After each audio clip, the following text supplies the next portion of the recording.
ये बहुत ही अच्छा क्वेश्चन पूछा गया बच्चों। जब करंट जाती है एक वायर में, सिलेंड्रिकल वायर में, करंट इज़ यूनिफॉर्मली डिस्ट्रीब्यूटेड,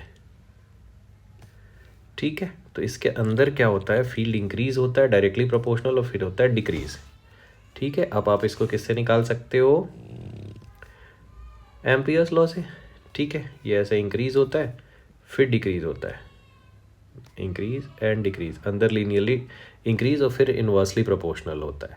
इसको लर्न करने का मैंने आपको ट्रिक क्या बताया था, आउटसाइड वाला लिख दो μ0I/2πr, एक स्ट्रेट वायर के जैसे।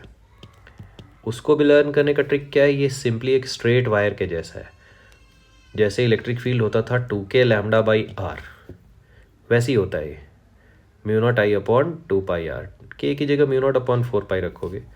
बट जब आप इनसाइड लिखते हो तो आपको बस याद रखना है एक डायरेक्टली प्रोपोर्शनल, और डायमेंशन को बैलेंस करने के लिए आपने यहाँ पे एक आर नीचे मल्टीप्लाई कर दिया कैपिटल आर में, ऊपर स्मॉल आर आ गया।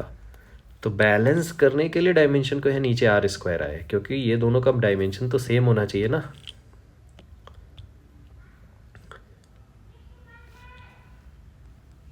क्योंकि इन दोनों का डायमेंशन तो सेम होना चाहिए ना, दोनों मैग्नेटिक फील्ड है। तो ऊपर अगर इनवर्सली प्रोपोर्शनल था, यहाँ आपने डायरेक्टली प्रोपोर्शनल कर दिया, तो नीचे आर का स्क्वायर आ जाएगा। अब ये क्या बोलता है, मैक्सिमम फील्ड आपको कहाँ पे दिख रही है, सरफेस पे देखो, μ0I/2π कैपिटल आर। दोनों में से किसी भी फॉर्मूले में आप स्मॉल आर को कैपिटल आर रख दो तो आपको सरफेस पे मैक्सिमम फील्ड मिलेगी। तो मुझे वो डिस्टेंस चाहिए जहाँ पे फील्ड मैक्सिमम का हाफ है, तो मैं लिखूँगा B max/2। अब आप देखो, अगर ये मैक्सिमम फील्ड है तो इसका हाफ तो दो जगह पे मिलेगा ना, एक अंदर भी और बाहर भी, क्योंकि फील्ड जो है वो सरफेस पे मैक्सिमम है, अंदर भी कम हो रही है बाहर भी कम हो रही है। तो ये दोनों को मैं इक्वेट कर दूंगा B max/2 से। अगर मैं आउटसाइड वाला इक्वेट करूँ तो क्या मिलेगा, μ0I/2π स्मॉल आर, सेंटर से डिस्टेंस। B max कितना हमने डिसाइड किया है, μ0I/2π कैपिटल आर, और अगर मैं इसका डिवाइडेड बाई 2 करता हूँ तो ये सारी चीज़ें कैंसिल होके क्या दिख रही है मुझे, डिनोमिनेटर में मैच करके small R should be equal to twice of radius, जो कि यहाँ कैप स्मॉल ए गिवन है। तो एक आंसर आया आपका 2a, और 2a वाले दो ऑप्शन है।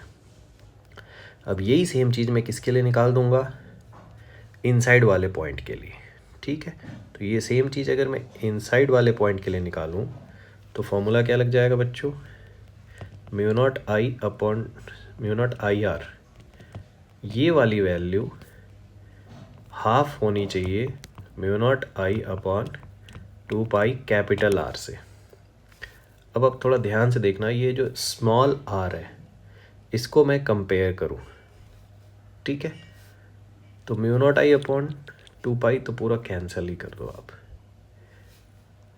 μ0I/2π। तो ये बहुत ही सिंपल होगा, small R upon capital R square किसके इक्वल दिख रहा है मुझे, 1/2r के।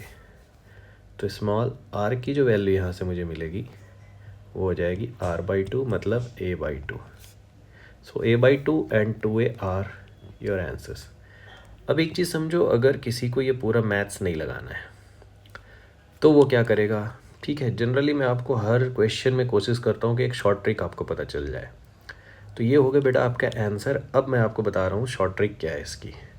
शॉर्ट ट्रिक ये है कि डायरेक्टली प्रोपोर्शनल का मतलब क्या है, अंदर डायरेक्टली प्रोपोर्शनल का मतलब क्या है बच्चों, कि अगर मुझे इसको हाफ चाहिए ये वैल्यू, तो मतलब डिस्टेंस भी क्या चाहिए बताओ, हाफ। और डिस्टेंस हाफ का मतलब पहला आंसर होना चाहिए a/2, ठीक है। अंदर की बात कर रहा हूँ, इनसाइड। तो जब अंदर हाफ फील्ड चाहिए तो डिस्टेंस भी हाफ जाऊंगा मैं। बाहर है इन्वर्सली प्रोपोर्शनल।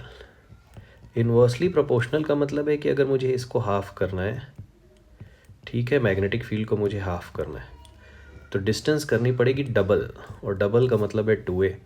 तो अगर सिर्फ आप डायरेक्टली और इन्वर्सली प्रोपोर्शनल का बेसिक मीनिंग भी समझते हो, ये पूरा फॉर्मूला नहीं भी याद है आपको, बस याद है अंदर डायरेक्टली प्रोपोर्शनल बाहर इन्वर्सली प्रोपोर्शनल, तो भी आपका आंसर आ जाएगा सेकेंड ऑप्शन।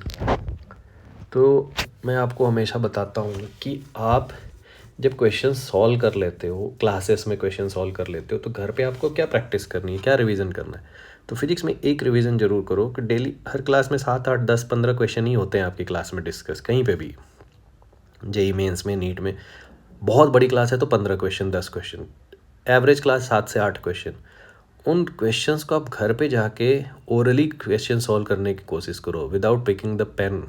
बिना पेन उठाए आप कोशिश करो क्या मैं इसका आंसर निकाल सकता हूँ, और बिलीव करो आप 90% से ज़्यादा क्वेश्चन को ओरली सॉल्व कर ले जाओगे। उससे आपकी स्पीड बहुत ज़्यादा बढ़ जाएगी। इवन आप पेन से ट्रेडिशनल मेथड से भी सॉल्व करोगे तो एग्ज़ाम में आप मैच कर पाओगे आंसर्स, ठीक है।